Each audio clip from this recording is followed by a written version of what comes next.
छत्रपती संभाजीनगर जिल्ह्यातील प्रति पंढरपूर येथे भाविकांनी पहाटेपासूनच दर्शनाला रांगा लावल्या आहेत। ज्यांना मोठ्या पंढरपूरला जाता येत नाही ते या छोट्या पंढरपूरला जाऊन पांडुरंगाचं दर्शन घेतात। छत्रपती संभाजीनगर मधील प्रति पंढरपुरातून आमचे प्रतिनिधी सचिन बडे यांनी तिथला आढावा घेतलेला आहे।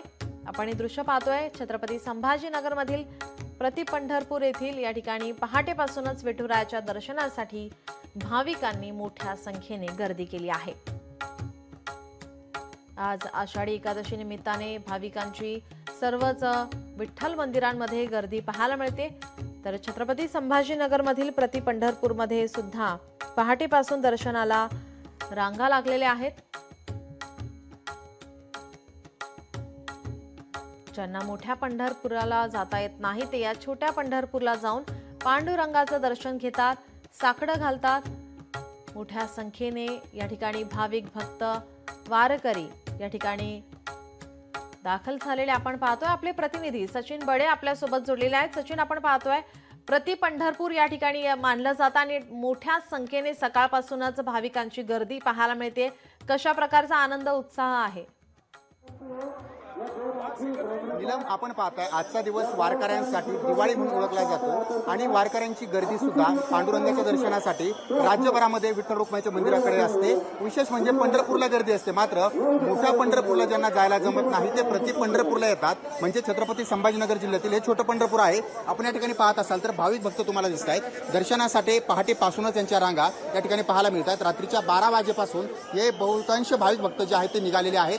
हे एक प्रति पंढरपूर आहे, जे मोठं पंढरपूर आहे त्या ठिकाणी जायला जमत नाही, मात्र या प्रति पंढरपूरमध्ये जाऊन भाविक भक्त जे आहे ते दर्शन घेतात, आपली जी काही मनोकामना असते ती पूर्ण करते। आपण यांना विचारूयात, ताई कुठून आलात तुम्ही आणि तुमच्या चेहऱ्यावर एक आनंद दिसतोय, यामागचं काय कारण आहे? आम्ही बेगमपुरा डिंबर गल्लीतून आलो। खूप छान, खूप आनंद वाटतोय। दर्शनासाठी आलो, खूप आनंदी आहे। वर्षातून किती वेळा येता तुम्ही इथं? आणि महत्वाचं म्हणजे त्या पंढरपूरला जेव्हा जायला जमत नाही तेव्हा या पांडुरंगाच्या दर्शनाला येतात, छोट्या पंढरपूरला येतात। हो, छोटे पंढरपूरला येतात आम्ही। बरं, काय सांगाल ताई, काय सांगाल? दरवर्षी येतो आम्ही पायी। बरं, छान वाटतं। पांडुरंगाचं जेव्हा दर्शन होतं, जेव्हा पांडुरंग डोळ्यासमोर दिसतं तेव्हा काय वाटतं? खूप छान वाटतं। बरं, आपण या ठिकाणी पाहता हे जे भाविक भक्त आहेत हे सकाळपासूनच या ठिकाणी येतात, पहाटेपासूनच येत आहेत। छोटे छोटे चिमुकले सुद्धा पायी पायी वारीमध्ये सहभागी झालेले आहेत आणि त्यानंतर पांडुरंगाचं दर्शन घेण्यासाठी त्या ठिकाणी येत आहेत। पहाटेपासूनच या ठिकाणी रांगा लागलेल्या आहेत, वारकऱ्यांच्या दिंड्या येत आहेत, भाविक भक्त येत आहेत आणि महत्वाचं म्हणजे काही जरी झालं तरी मला माझ्या पांडुरंगाचं दर्शन घ्यायचंय, हीच भावना मनोकामना प्रत्येक भक्ताची या ठिकाणी पाहायला मिळते आणि दर्शनासाठी रांगा या ठिकाणी पाहायला मिळतात। ह्या रांगा ज्या आहेत त्या किलोमीटरपर्यंत रांगा ज्या आहेत त्या दर्शनाच्या पाहायला मिळतात। त्या ठिकाणी नियोजन जे आहे ते करण्यात आले, कारण प्रत्येक भाविक भक्ताचं दर्शन व्हायला पाहिजे, कोणाला त्रास व्हायला नको, हीच भावना जी आहे ती मंदिर प्रशासनाची देखील या ठिकाणी पाहायला मिळते। मात्र मंदिराचा गाभारा जर पाहिला किंवा मंदिर जर पाहिलं तर या परिसरामध्ये सुद्धा पूर्ण गर्दी या ठिकाणी पाहायला मिळते आणि महत्वाचं म्हणजे पांडुरंगाच्या दर्शनाचं वेळ जे आहे त्या भाविकांना पाहायला मिळते। पांडुरंगाचं दर्शन घेण्यासाठी भाविकांनी पहाटेपासूनच या ठिकाणी रांगा लावायला सुरुवात केली आहे। आपण जर या ठिकाणी पाहिलं तर अशा दिंड्या दाखल व्हायला सुरुवात होतीये। अशा दिंड्या ज्या आहेत त्या विविध ठिकाणावरून या छत्रपती संभाजीनगरातील प्रति पंढरपूर या ठिकाणी येताना पाहायला मिळतात। नक्कीच नक्कीच, धन्यवाद सचिन आपण दिलेल्या सविस्तर माहितीसाठी।